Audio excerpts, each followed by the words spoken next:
तुम्हारी रघुपति भक्ति निरंतर बढ़ती रहे बस।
हमारे अस्त्र को आपने अपने मुख में स्थान दे दिया। ये मित्रता कब हुई प्रिय हनुमान? इनसे वाद विवाद करने में आपको प्रतीक्षा करनी पड़ती प्रभु, इसलिए मैंने सोचा अपने मुख में ही स्थान दे दूं।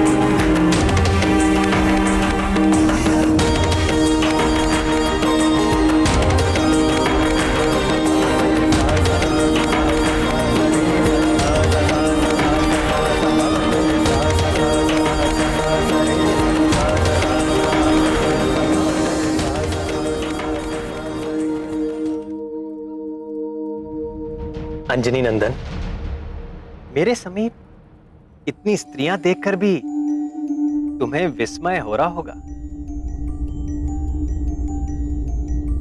हो तो रहा है प्रभु।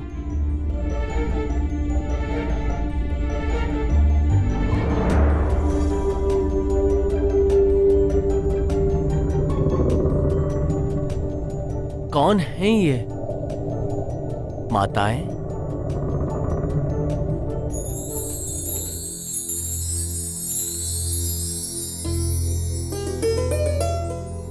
तुम्हें स्मरण होगा कपिवर, त्रेता युग में अनुजों और सेना सहित मैंने सरयू नदी में जल समाधि ले ली थी। तब से अब तक लाखों वर्षों से तुम निरंतर मेरे नाम का जाप कर रहे हो, और कदाचित तुम्हें भी बोध है वत्स कि वर्तमान द्वापर युग में मैं श्री कृष्ण रूप में इस पृथ्वी पर फिर से अवतार ले चुका हूं।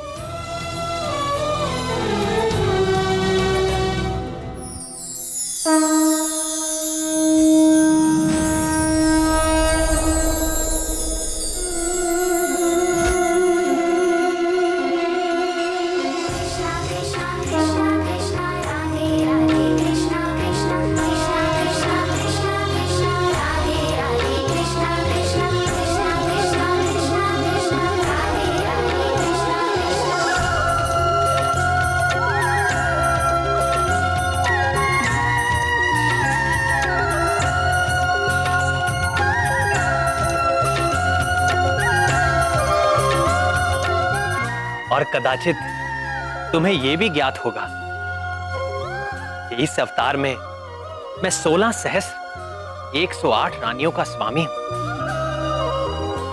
यहां उपस्थित ये सारी स्त्रियां मेरी विवाहिता हैं। तुम तो सदैव मेरे हृदय में वास करते हो प्रियवर। तुम तो मेरा स्वभाव जानते हो, मैं समदर्शी हूं, सबके साथ समान भाव रखता हूं। केवल तुम जैसे भक्तों पर मेरी विशेष कृपा रहती है। मैं तुमसे बहुत प्रसन्न हूं हनुमान। मांगो, वर मांगो। नाथ, यदि आप मुझसे सचमुच प्रसन्न हैं, तो मेरे हृदय में सदैव बसने वाले सीतापति, धनुष बाणी प्रभु श्री राम के रूप में मुझे पूर्ण दर्शन दीजिए।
तुमसा प्रिय मुझे कोई नहीं हनुमान।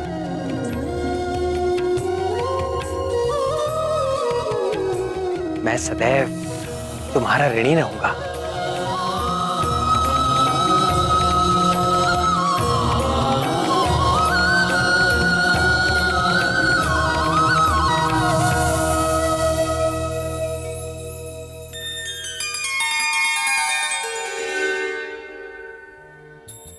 देखो हनुमान, अगले कल्प में तुम्हें ब्रह्मा जी का दायित्व धारण करके इस सृष्टि की रचना करनी होगी। करोगे ना?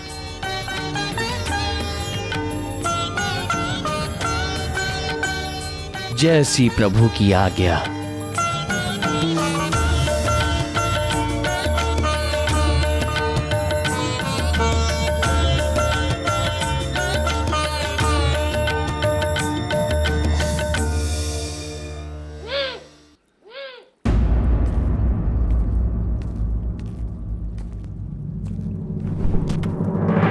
सुनो मित्र सुदर्शन, अभी यहाँ पर परमवीर हनुमान आने वाले हैं। सावधान रहना, भूलकर भी उनसे उलझना मत, नहीं तो। शिराज, वो तो आकर चले भी गए।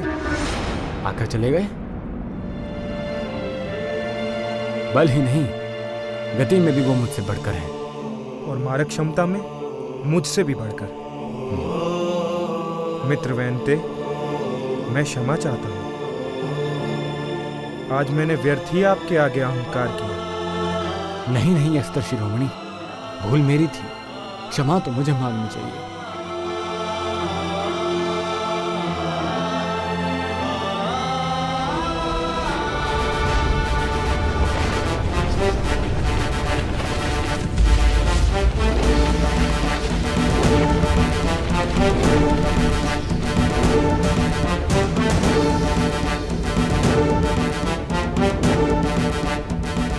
मैं सब समझ गई नाथ।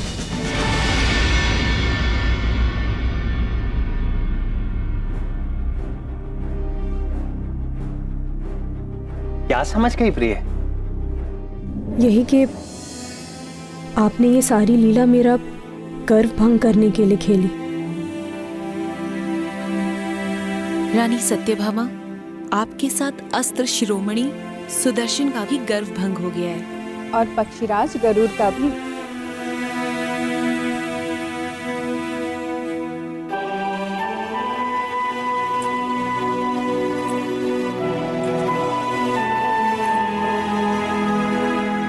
मुझे अपने रूप का अभिमान हो गया था स्वामी।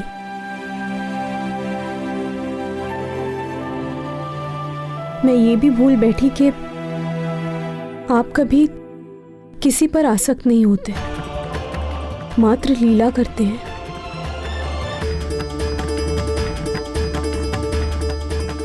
मुझे क्षमा कर दीजिए नाथ।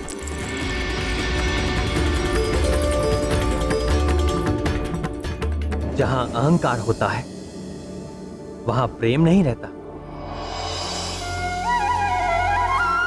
अहम के जाते ही भक्त और भगवान में कोई भेद नहीं रह जाता।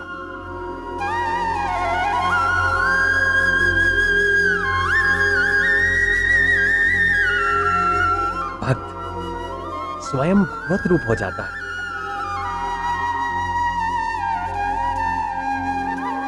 ये है प्रेम की शक्ति। जानती हो सबसे बड़ा प्रेमी कौन है?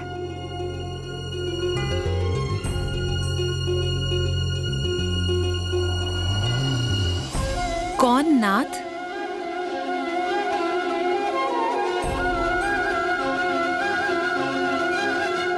पवन पुत्र हनुमान।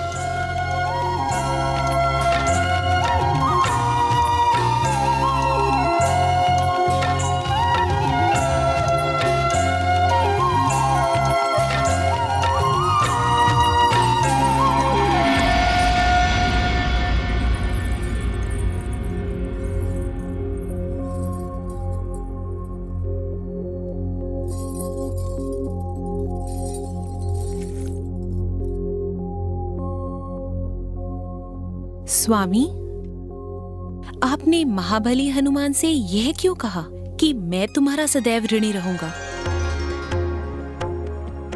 भक्त तो भगवान के जन्म जन्मांतर से ऋणी थे और सदैव रहेंगे, परंतु भगवान भक्त का ऋणी हो, यह तो महान आश्चर्य का विषय है। कारण ही कुछ ऐसा है कि मैं ऋणी हूं और सदैव रहूंगा।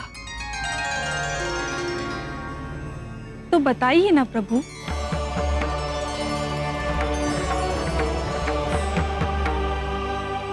बताऊं? जी बताइए। तो सुनो। वीर हनुमान ने मेरे प्राणों की रक्षा की थी। आपके प्राणों की रक्षा? मेरी ही नहीं, शेषावतार लक्ष्मण की और 64 करोड़ वानरों की भी जीवन रक्षा की थी।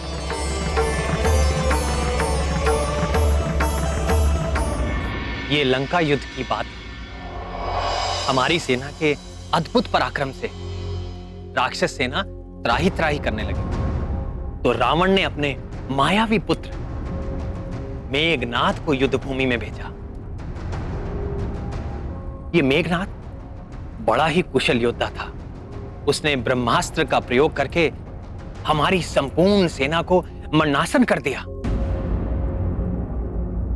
मैं अर्थात दशरथ नंदन राम, शेषावतार लक्ष्मण और वानर राज सुग्रीव सहित सारे योद्धा सब के सब मूर्छित होकर मृत्यु के मुख में जाने लगे।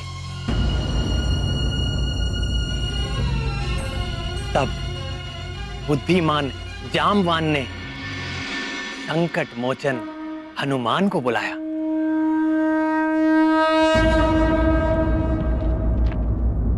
तात, आप ठीक तो हैं? मान, संपूर्ण सेना की दशा देखो पुत्र, सबके प्राण मंद हो रहे हैं।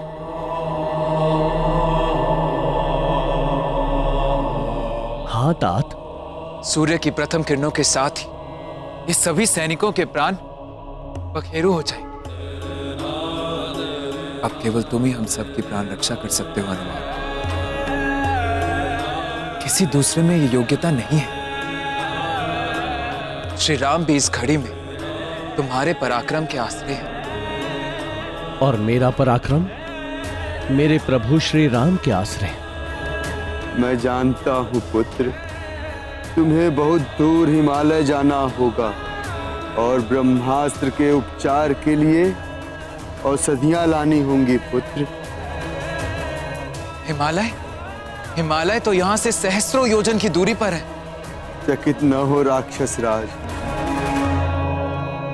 विलक्षण हनुमान पवन पुत्र है और पूरी तरह सक्षम। उनके लिए ना तो कोई कार्य दुष्कर है और ना ही कोई स्थान दुर्गम। आप औषधियां बताइए तात। उनके नाम ध्यान से सुनो पुत्र। मृत संजीवनी, विशल्यकर्णी, सुवर्णकर्णी और संघानी।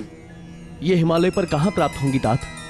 ऋषभ नामक सुवर्णमय शिखर और शंकर जी के निवास कैलाश के बीच द्रोण नामक एक पर्वत है पुत्र, जो अपने प्रकाश से अलग ही दिखाई देता है। उसी पर्वत पर ये चारों औषधियां मिलेंगी, जो अपनी विशेष आभा से चमकती रहती।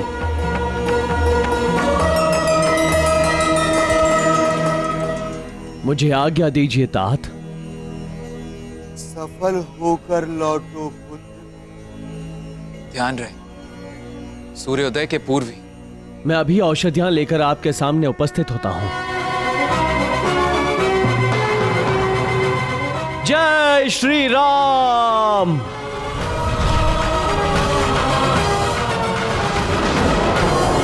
जय श्री राम।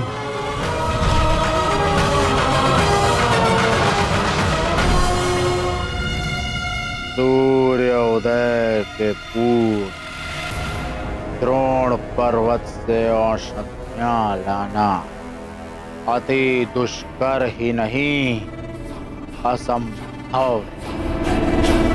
वानर सेना के सारे योद्धा मेघनाद के ब्रह्मास्त्र से आहत होकर मरणासन पड़े हुए हैं। ये अति दुष्कर कार्य करेगा। कौन करेगा? इस असंभव कार्य को करने का संकल्प हनुमान ने ले लिया। किसने? उसी हनुमान ने जिसने हमारी सुनहरी लंका को अपनी पूंछ से जलाकर काला कर दिया है।